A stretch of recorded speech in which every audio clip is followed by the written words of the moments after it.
Quran Translation in English, Part 85. Chapter 18. The Cave, Al-Kahf, 1-46. In the name of Allah, the most compassionate, most merciful. Message of the Quran.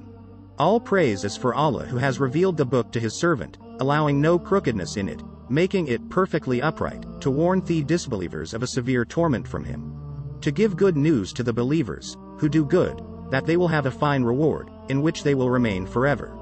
And to warn those who claim, Allah has offspring. They have no knowledge of this, nor did their forefathers. What a terrible claim that comes out of their mouths. They say nothing but lies. Be steadfast. Now, perhaps you, O Prophet, will grieve yourself to death over their denial, if they continue to disbelieve in this message. We have indeed made whatever is on earth as an adornment for it, in order to test which of them is best in deeds. And we will certainly reduce whatever is on it to barren ground. Story 1. The People of the Cave. Have you, O Prophet, thought that the people of the cave and the plaque were the only wonders of our signs? Remember when those youths took refuge in the cave, and said, Our Lord, grant us mercy from yourself and guide us rightly through our ordeal. So we caused them to fall into a dead sleep in the cave for many years, then we raised them so we may show which of the two groups would make a better estimation of the length of their stay. Standing up for the truth. We relate to you, O Prophet, their story in truth. They were youths who truly believed in their Lord, and we increased them in guidance. And we strengthened their hearts when they stood up and declared, Our Lord is the Lord of the heavens and the earth. We will never call upon any god besides him, or we would truly be uttering an outrageous lie. Then they said to one another, These people of ours have taken gods besides him. Why do they not produce a clear proof of them? Who then does more wrong than those who fabricate lies against Allah? Since you have distanced yourselves from them and what they worship besides Allah, take refuge in the cave. Your Lord will extend his mercy to you and accommodate you in your ordeal. In the cave. And you would have seen the sun, as it rose, inclining away from their cave to the right, and as it set, declining away from them to the left, while they lay in its open space. That is one of the signs of Allah. Whoever Allah guides is truly guided. But whoever he leaves to stray, you will never find for them a guiding mentor. And you would have thought they were awake, though they were asleep. We turned them over, to the right and left, while their dog stretched his forelegs at the entrance. Had you looked at them, you would have certainly fled away from them, filled with horror. The youths are awakened. And so we awakened them so that they might question one another. One of them exclaimed, How long have you remained asleep? Some replied, Perhaps a day, or part of a day. They said to one another, Your Lord knows best how long you have remained. So send one of you with these silver coins of yours to the city, and let him find which food is the purest, and then bring you provisions from it. Let him be exceptionally cautious, and do not let him give you away. For, indeed, if they find out about you, they will stone you to death, or force you back into their faith, and then you will never succeed. The hideout is found. That is how we caused them to be discovered, so that their people might know that Allah's promise of resurrection is true and that there is no doubt about the hour. When the people disputed with each other about the case of the youth after their death, some proposed, build a structure around them. Their Lord knows best about them. Those who prevailed in the matter said, We will surely build a place of worship over them. How many were they?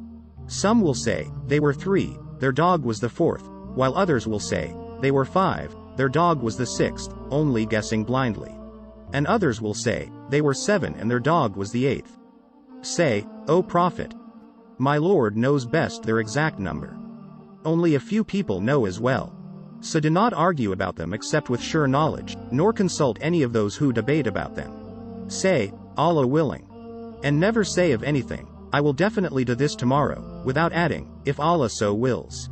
But if you forget, then remember your Lord, and say, I trust my Lord will guide me to what is more right than this. Time spent in the cave. They had remained in their cave for 300 years, adding 9. Say, O Prophet, Allah knows best how long they stayed. With him alone is the knowledge of the unseen of the heavens and the earth. How perfectly he hears and sees. They have no guardian besides him, and he shares his command with none. Advice to the Prophet. Recite what has been revealed to you from the book of your Lord. None can change his words, nor can you find any refuge besides him. And patiently stick with those who call upon their Lord morning and evening, seeking his pleasure. Do not let your eyes look beyond them, desiring the luxuries of this worldly life. And do not obey those whose hearts we have made heedless of our remembrance, who follow only their desires and whose state is total loss. Warning to the disbelievers. And say, O prophet, this is the truth from your Lord. Whoever wills let them believe, and whoever wills let them disbelieve. Surely we have prepared for the wrongdoers a fire whose walls will completely surround them. When they cry for aid, they will be aided with water like molten metal, which will burn their faces. What a horrible drink! And what a terrible place to rest! Reward of the believers. As for those who believe and do good, we certainly never deny the reward of those who are best in deeds. It is they who will have the gardens of eternity, with rivers flowing under their feet. There they will be adorned with bracelets of gold, and wear green garments of fine silk and rich brocade, reclining there on canopied couches. What a marvelous reward, and what a fabulous place to rest! Story 2. The owner of the 2 gardens. Give them, O prophet, an example of 2 men. To the disbelieving one we gave 2 gardens of grapevines, which we surrounded with palm trees and placed various crops in between. Each garden yielded all its produce, never falling short. And we caused a river to flow between them. And he had other resources as well. So he boasted to a poor companion of his, while conversing with him, I am greater than you in wealth and superior in manpower. And he entered his property, while wronging his soul, saying, I do not think this will ever perish, nor do I think the hour will ever come. And if in fact I am returned to my Lord, I will definitely get a far better outcome than all this. The rebuttal. His believing companion replied, while conversing with him, do you disbelieve in the one who created you from dust, then developed you from a sperm drop, then formed you into a man? But as for me, He is Allah, my Lord, and I will never associate anyone with my Lord in worship. If only you had said, upon entering your property, this is what Allah has willed. There is no power except with Allah. Even though you see me inferior to you in wealth and offspring, perhaps my Lord will grant me something better than your garden. And send down upon your garden a thunderbolt from the sky, turning it into a barren waste. Or its water may sink into the earth, and then you will never be able to seek it out. The punishment. And so all his produce was totally ruined, so he started to wring his hands for all he had spent on it, while it had collapsed on its trellises. He cried, Alas! I wish I had never associated anyone with my Lord in worship.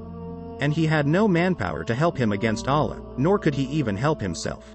At this time, support comes only from Allah, the true Lord. He is best in reward and best in outcome. Fleeting and everlasting gains. And give them a parable of this worldly life. It is like the plants of the earth, thriving when sustained by the rain we send down from the sky. Then they soon turn into chaff scattered by the wind. And Allah is fully capable of doing all things. Wealth and children are the adornment of this worldly life, but the everlasting good deeds are far better with your Lord in reward and in hope.